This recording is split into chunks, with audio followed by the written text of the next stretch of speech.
This Mike Leach and college football preview edition of the Sports Gambling Podcast is presented by MyBookie.ag. Sports are back, and MyBookie is now offering a 100% deposit bonus when you use that promo code SGP. That's MyBookie.ag, promo code SGP to play, win, and get paid. We're also brought to you by the leaders in daily fantasy, Draftkings. And for a limited time, get your share of $100 million in prizes once you enter the Draftkings free survivor pool. Download the Draftkings app and use promo code SGP to get in on all the action. We're also brought to you by BetQL. Want to get an advantage over the sportsbook with NBA, NHL, and MLB back in action? You need to download BetQL, the only app you'll need to make smart bets this season. Head to betql.co and enter code SGP20 for 20% off your first subscription. That's betql.co, promo code SGP20. We're also brought to you by Ace Per Head. Ace is the leader in pay per head providers, and they make it super easy to start your own sportsbook. Plus, Ace is offering up to 6 weeks free over at aceperhead.com/SGP. That's aceperhead.com/SGP. We're also brought to you by Manscaped, the leaders in below the belt grooming. Get 20% off and free shipping with the code SGP20 at manscaped.com. That's 20% off with free shipping at manscaped.com and use that code SGP20. Finally, do not forget to sign up for the free roll football contest, where we're giving away up to $5,000 for the best NFL handicappers this season. Sign up for free today at sportsgamblingpodcast.com/contest. That's sportsgamblingpodcast.com/contest. Woo! Welcome everyone to the Sports Gambling Podcast. I'm Sean, stacking the money green with my partner in picks, Ryan, Real Money Kramer. What's happening, Kramer dog? I'm just sitting here getting ready to talk about college football, and it looks like the database must be sent with texting with Sir Yacht. How is Sir doing? I mean, he's on par right now. Joining us as always when we're talking college football, third man in the booth, Colby Dant, aka the Dantabase, Sir Dundee, Pick Dundee.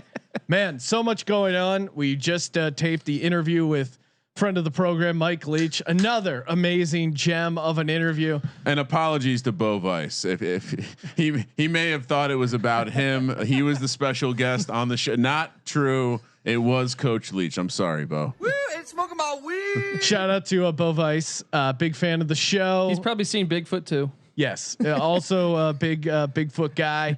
But yes, he likes length and speed, just like Coach Leach. We were teasing last night in the NFC East a preview podcast. All the division preview podcasts are out. Check those out.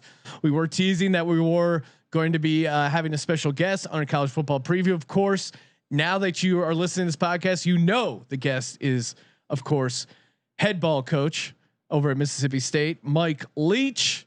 And man, amazing interview with Mike, and just college football's back. Newsflash: college football is back. You're on a first name basis. Coach is his first name. Coach, Sean, yeah. Please. First name Coach, last name Leach, and college football is back. I mean, that Central Arkansas Austin P game was a nail biter. Had to sweat out the Central Arkansas 4.5. I thought I was completely screwed. I thought they were just going to go down, kick the field goal, but no, they went for it. The Onions play. They get the touchdown. It was great, and yeah, it was just great to have that action going. Even got the 2-point conversion to save Kramer's bet. Kramer had -6. I, of course, being the sharp college football gambler that I am, I got the 4.5. So, and that's how you win in sports gambling. You get the best number. Yep, you play numbers, not teams, Sean.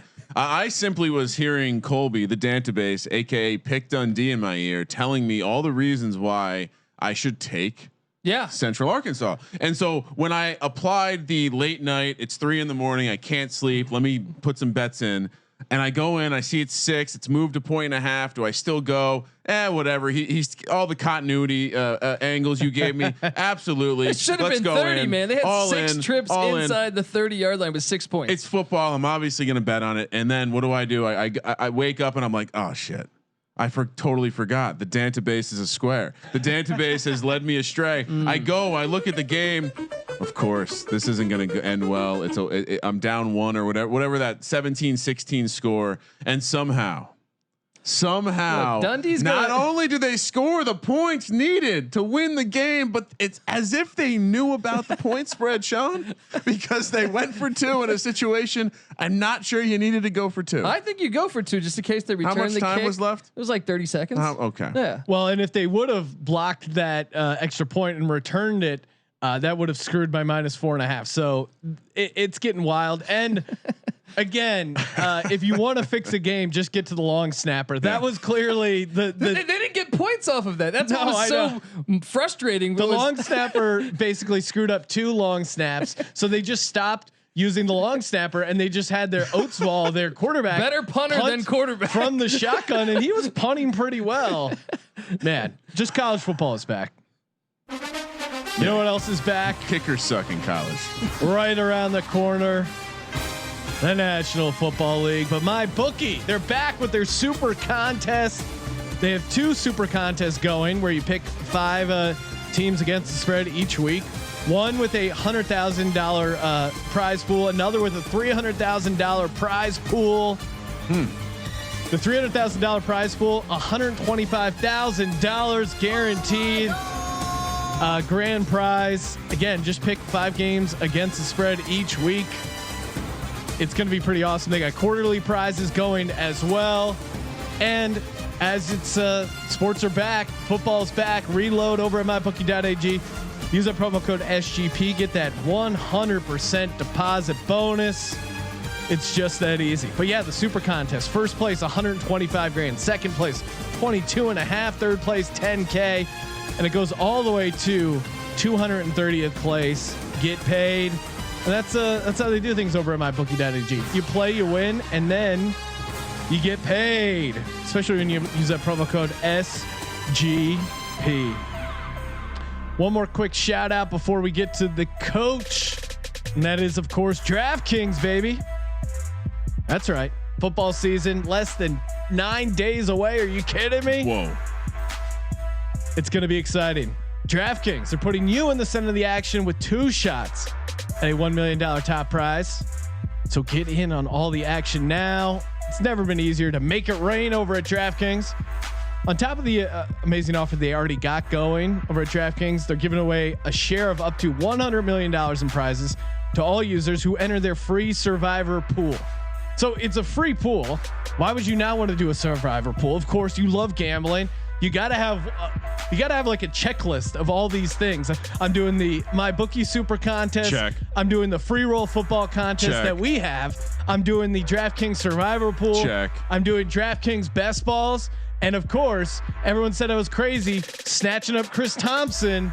I'm touting that pick because the Jaguars just got rid of Leonard Fournette. Load up on the DraftKings Best Balls. The Millionaire Maker, you can set your lineups already for NFL Week 1. They're only $5.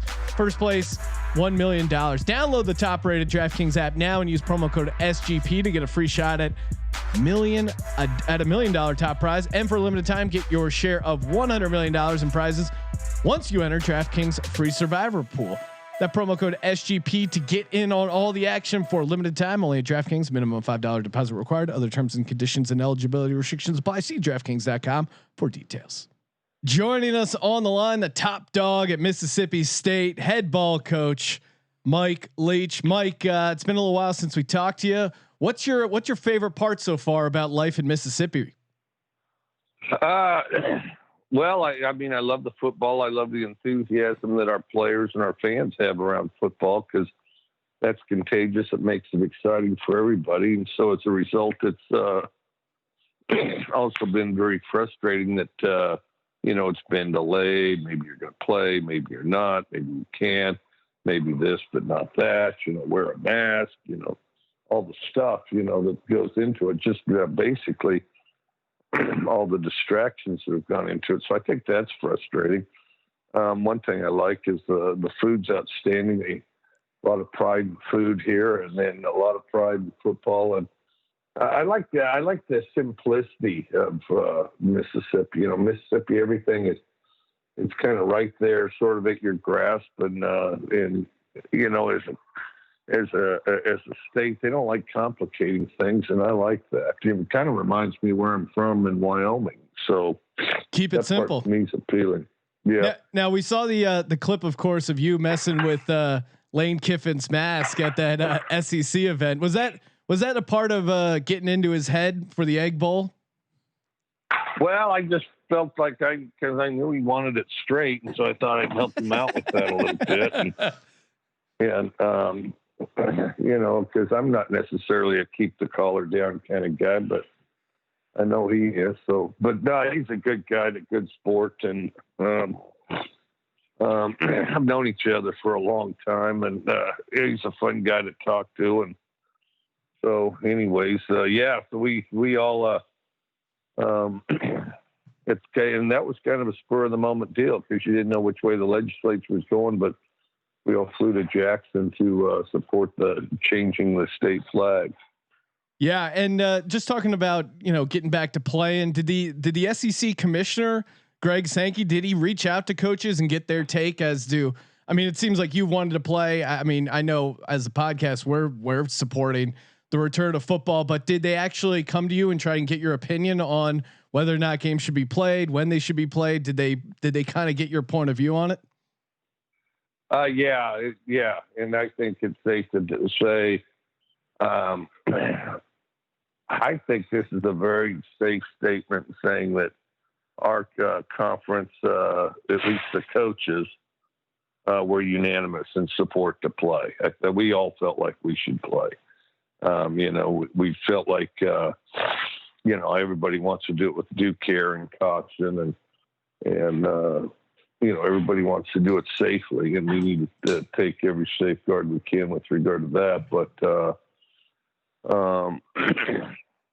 I think that everybody was tired of the previous joyless months. And in some cases, those months were so joyless, it was like deliberately joyless. There were contests to see who could make it more joyless, and I think everybody got a little tired of that.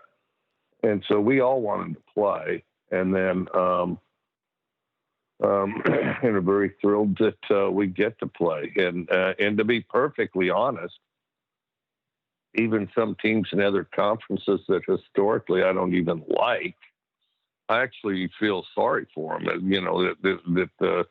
it doesn't look like they're going to be able to play, because I know how important this is to players and coaches and really fan bases. I mean, some of these teams, I never thought I'd feel sorry for them for anything, but boy, this is a big blow to not be able to play, Well, yeah. And just as the outside, just diehard football fan, everyone's like, Sean, you just want them to play because you love football. It's like, well, yeah, that's part of it. But also I do think being a part of a program, and it's a pretty good reason.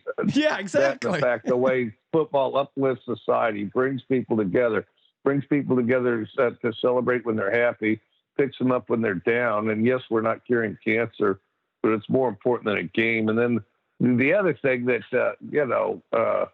that all of a sudden our government gets to poke every little rule or whatever that they want here, there, and in the middle. And everybody says follow the science. Well, that science is contradicting each other upside down, back and forth. And so I think there's some trust issues with that too. Yeah. I mean, am I supposed to wipe down my groceries? Am I not supposed to wipe down my groceries? Like every week there's a thing that's like, oh, well, we turns out that those masks, they aren't effective. These ones are. And you are trying to, Sean, follow the science, but the science is all over the place. As a collegiate athlete myself. Hey, did you see, there's something you won't think's very funny though.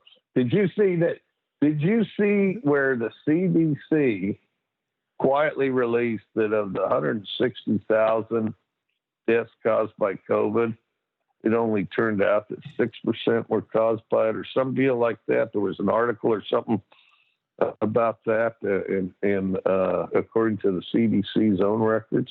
Yeah, no, I mean, it's unfortunate. Quietly released 2 days ago, and so now we're supposed to trust them. That's the least trustworthy deal in the world. That's like if you take a test, tell your parents, okay, listen. Parents go, how'd you do on the biology test? Oh, I got 6%. I mean, are you kidding me? I mean, like if you played football and then they're like only 6% of those points count. It would be nice to get to an objective place. I will say though, as a collegiate athlete, and this was 20 years ago, and I wasn't even like a scholarship athlete. I saw the medical treatment I got just being a member of the rugby team at Virginia Tech, and it's better medical attention than I get rugby today. So it's like I played rugby at BYU. Oh well. I knew there was something about you, Coach, that made me. We should play each other. A little one-on-one rugby. What position did you play? I was predominant. I kind of broke in as a winger, fullback, and then a fly half. I was a soccer player growing up, so I had a leg. So yeah, I couldn't kick, but I was inside center, outside center, and wing. Oh, okay. So you had some speed, and you were willing to throw your shoulder down there, Coach. I like that. Well, so, Coach Leach, little inside info. Sorry, these guys haven't played rugby, so just a couple real men having a conversation right here. But I'll throw it back to you. If you're going head to head with Ryan in rugby, he's got a lower back issue that you're going to want to exploit. You lower the shoulder and maybe take him out. That would be my recommendation. I'm a little tender right now. No, but just they try to whack you out there. Well, BYU, a nice program actually. When growing up on the East Coast, we didn't have as much rugby. When I got my first chance to come out on the West Coast, got to see BYU, also got to see Cal Berkeley, and this is where the men play rugby. Anyway, back to college football, Sean. We played Cal every year. Well, the biggest thing with us was, we had a lot of foreign talent. We had a Fijians, Samoans, Tongans, and South Africans, New Zealanders. We had guys that grew up with us that would kind of bring the rest of us along. Well, same boat. Yeah, it was fun. It was a fun ride while I was on it. And but back to the padded sport. Well, yeah, and we've kind of used this downtime when sports were down to kind of reach out, interview some interesting characters. We had on Hal Mummy, who I know you of course developed the air raid with, and Hal was telling us some stories about back in the day how you would write up your own recaps for your Iowa Wesleyan team and send them into the Des Moines Register. And he said he even got one recap printed in USA Today. What was it like kind of coaching and also doing the SID legwork? The SID stuff was kind of tough because it wasn't lost on anybody that I was the SID merely to be able to afford my football habit. And so that wasn't a secret. And the lady in the PR office, the public relations office on campus, she had a different approach than I did. Her approach, in the Midwest, sometimes there's a sense they go a little too far with the notion that everything has to be 100% fair to everybody.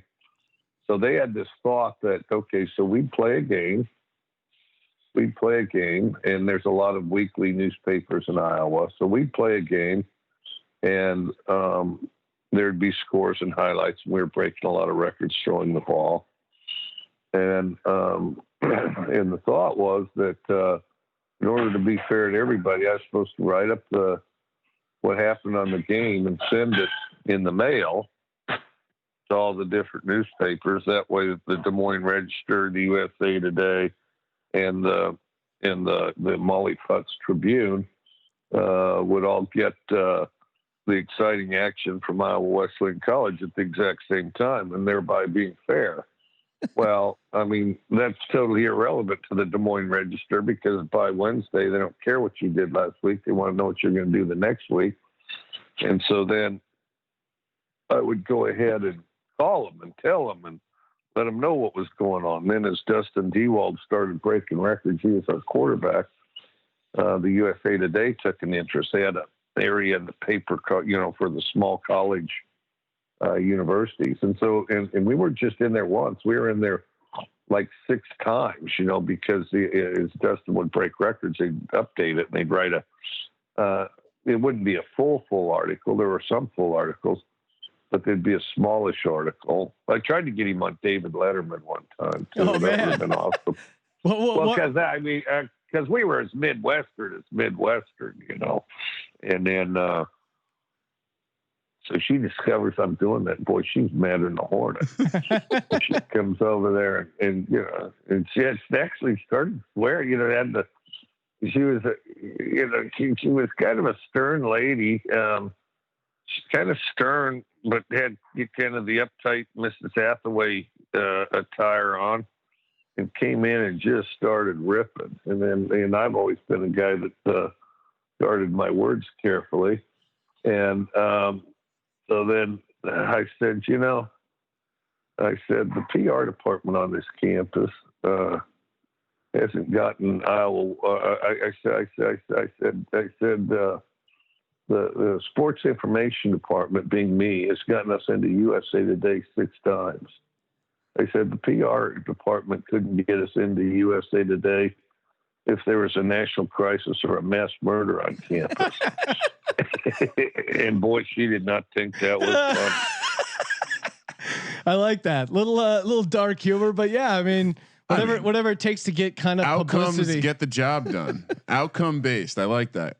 Now, Mike, you're in the SEC, and we're going to be doing the preview later, breaking down the schedule, kind of talking wins, losses. But I was just looking at the other coaches in the conference. I mean, Saban, Orgeron, Kirby Smart, Jimbo Fisher, of course, Lane Kiffin moving over, Mark Stoops. Like, could you make a case that the SEC right now, it's one of the greatest collection of football coaches, kind of all time for a conference?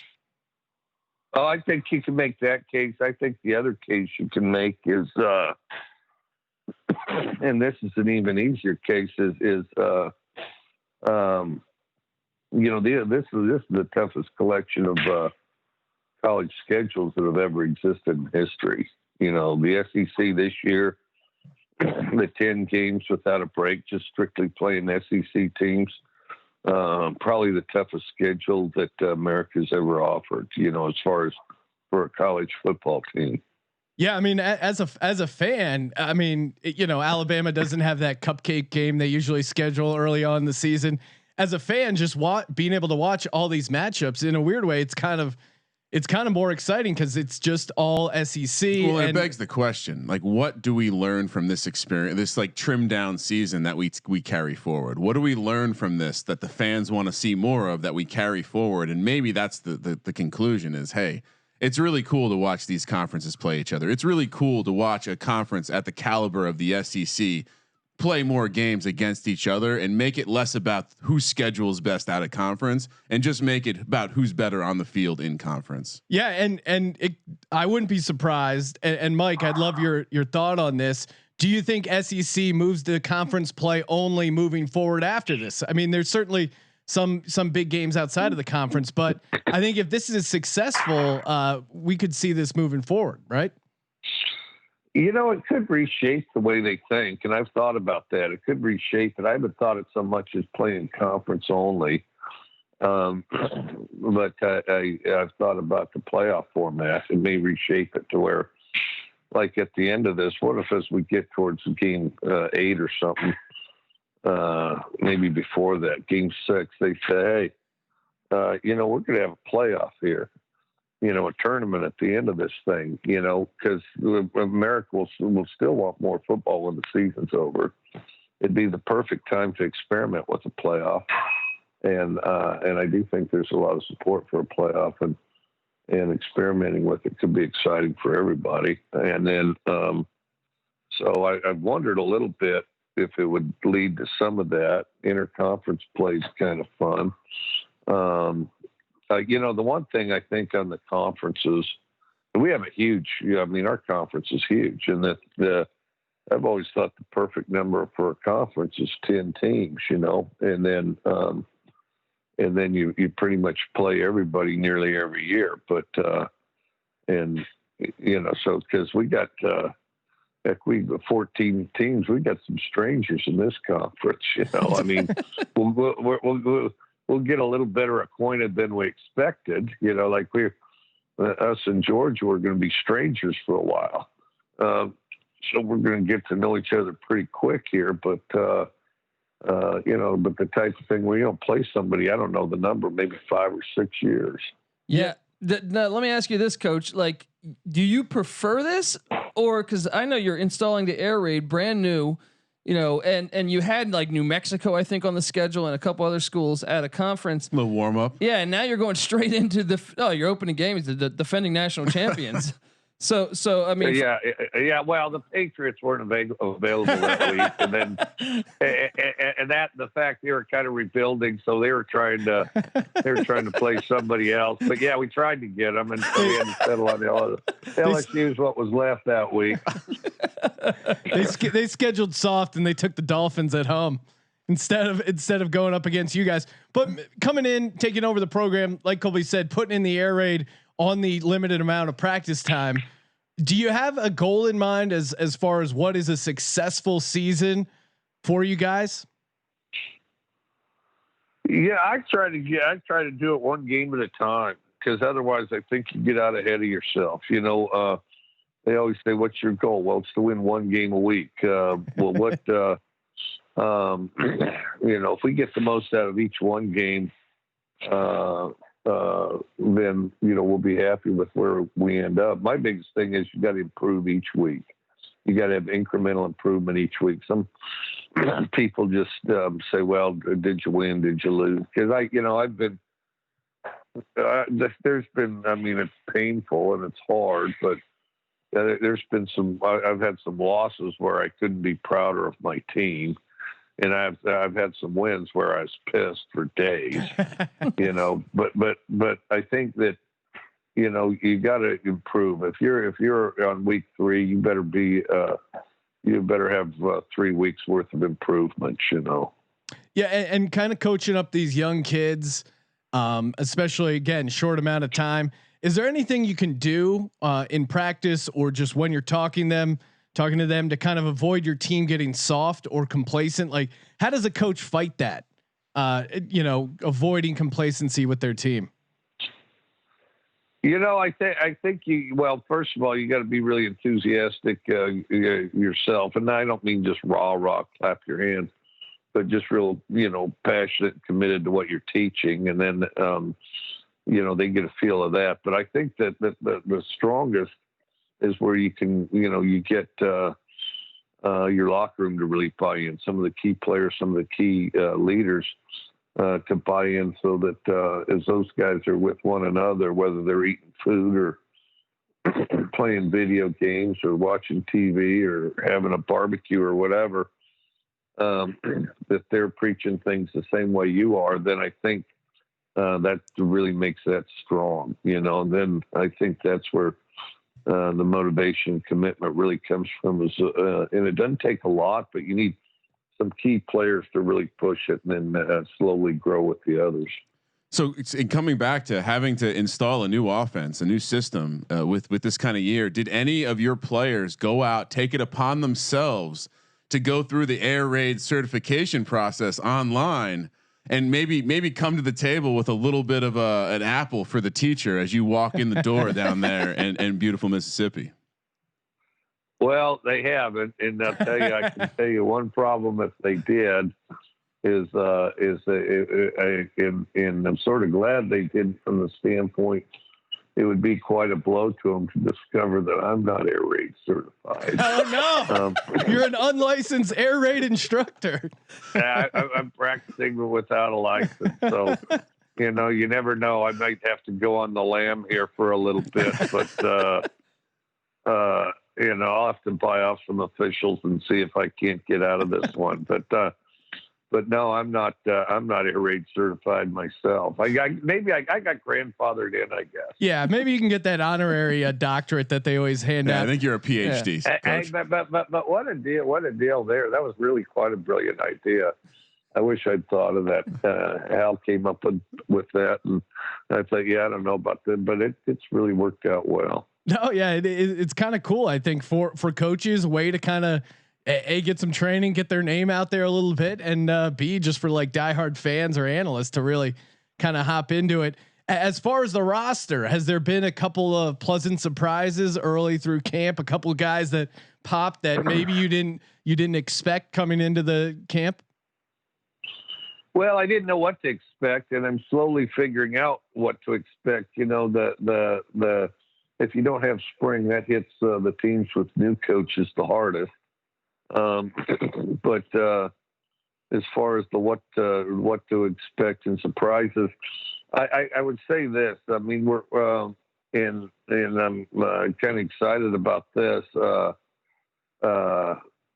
We're taller and faster than I expected we were. We're a taller, faster team, and so we have the ability to be quite explosive. And so I guess I would categorize us as explosive, inconsistent, still learning our roles, but highly motivated to do it. So I think it's really we're on a pretty good path. Just need to try to cover all the bases in the time we're allowed. Well, you mentioned motivation, and I just read an article, or Colby passed it along, of Nick Saban playing Saving Private Ryan before a big game to kind of help motivate the troops. Do you have a movie in your arsenal that you would use before a big game, hanging out with the team, or any movies that come to mind that you would use or that you've used coaching? We have over the years. Before a game, we'll take them to a movie. And part of it is because I don't like just the nervous energy of being locked in the room and,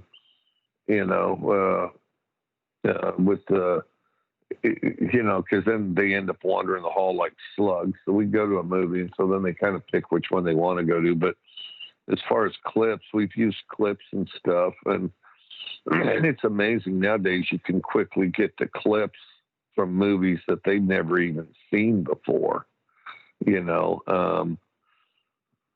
like the opening scene of Patton, where he gives the speech, is an outstanding one. The closing scene of Rio Bravo, I showed him one time. That's one thing. There's a ton of great movie scenes that you can show. We've showed that scene in Saving Private Ryan too, the sniper scene.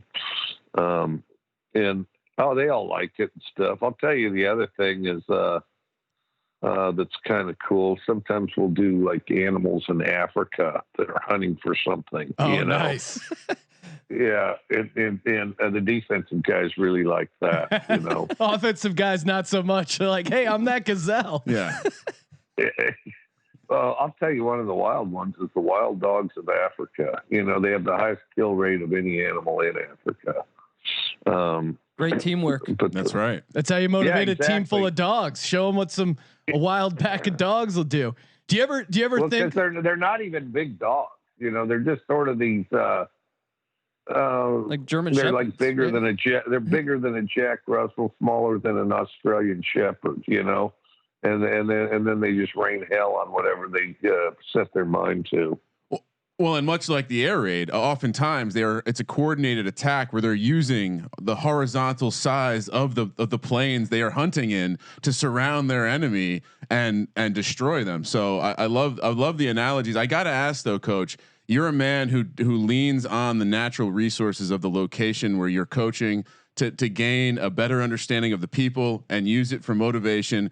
Bigfoot was famously often lurking around the great city of Pullman and the campus of Washington State.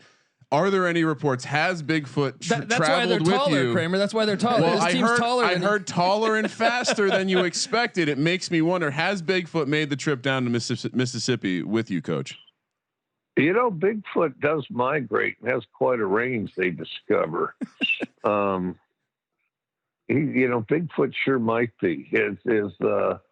I'm going to have to keep an eye out, and as we get moved in, we may just find Bigfoot, Well, and I think certainly in these COVID-19 times, Bigfoot was kind of ahead of the game, been practicing social distancing for a long time. So I think they may even be a little more spread out than normal. So it might be a while before they start appearing. Well, Bigfoot's good at social distancing, and Bigfoot also says,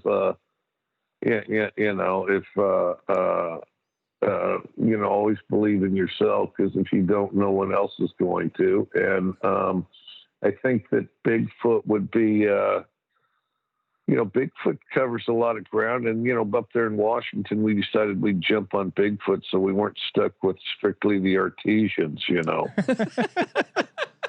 Nice little change of pace. Well, and the other thing I wanted to ask you, Coach, is many of us have picked up new hobbies, new skills, new learnings during this time of social distancing and kind of reflecting upon oneself, being alone all the time. Have you picked up any hobbies? I've gotten into some Netflix. I've hit a couple documentaries. I love the Ken Burns. I love the Ken Burns documentaries. I'm going episode by episode in Friday Night Lights, and I'm almost done with season 3. And so that's been kind of cool. And that thing keeps rolling a little bit. If I had half as much fun in high school as the guys at Dillon High did, I would have had a heck of a high school experience. As a matter of fact, one that may not have provided a path that I'd be talking to you on the phone right now, but maybe got a little sidetracked. But yeah, Texas forever. That's what that Tim Riggins says. And then watching that, of course, I was one of the first guys there. And I can't remember who told me, but I was one of the early operators on Tiger King, and somebody told me about it. I'm not going to tell you I discovered it, but I watched an episode and then and converted a lot of people. As a matter of fact, talked to Clay Travis and I talked for over an hour on Tiger King, and there's a lot of exciting insight to be derived from that, I guarantee you. But so Tiger King, like offbeat documentaries like Tiger King, Fear City was good. Get caught up on the mob, what they're up to. Finished out Narcos, and Narcos, as good as Narcos Colombia was, Narcos Mexico, I think, is even better. And El Chapo's getting ready to get into action now. And then, I'll tell you a good one. You want a good one to watch that I find interesting? Got to read subtitles though, but it's The World's Most Wanted. The World's Most Wanted. I got to check about that out. 5 episodes. Just some diabolical criminals. Most of them still out there. Hey, Coach. I'll tell you a really good one. Operation Odessa. I watched that. That was fantastic. Yeah. Then another one all the way. You have to have an interest in LBJ or politics. Okay, all the way with LBJ. Bryan Cranston is totally LBJ, and just the nuances and it's just kind of interesting to watch him portray LBJ, and also it's kind of relevant now because it's the first steps towards civil rights. Trying to improve civil rights back then. Gotcha. Coach, I was wondering, what are the odds that we can get you to do the fake playbook drop this season to a random SEC coach? Lane Kiffin would fall for that. Coach. Come on, we can do this. I would definitely do it. I mean, the cat's getting a little out of the bag, other than they might say, "Oh, we never do it twice." Well, the other thing you can do, I guess, I could drop 2 or 3 of them, let them figure out which one's the real one. Well, they have to have a guarantee that one of them is real. I don't know. So, and we got a little scouting report for you on LSU. Coach Ed O loves chicken on a stick. So maybe you got to find his chicken on a stick guy, feed him some false info.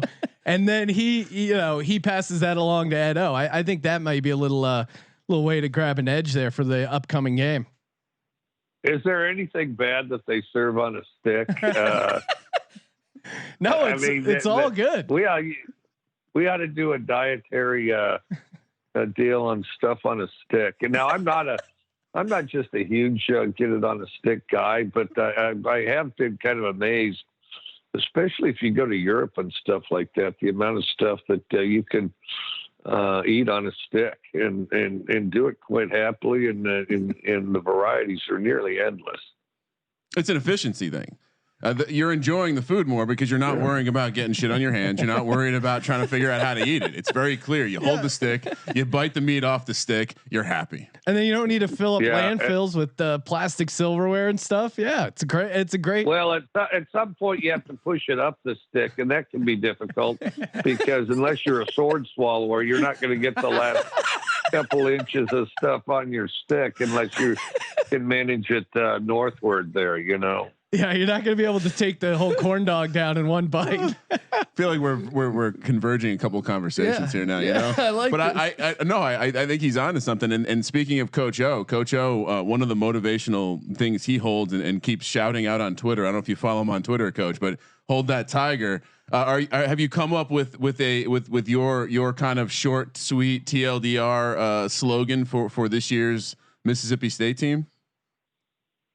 Nothing comes to mind so far. That's kind of, you get into it as you start to develop your identity from camp, which we're starting to do.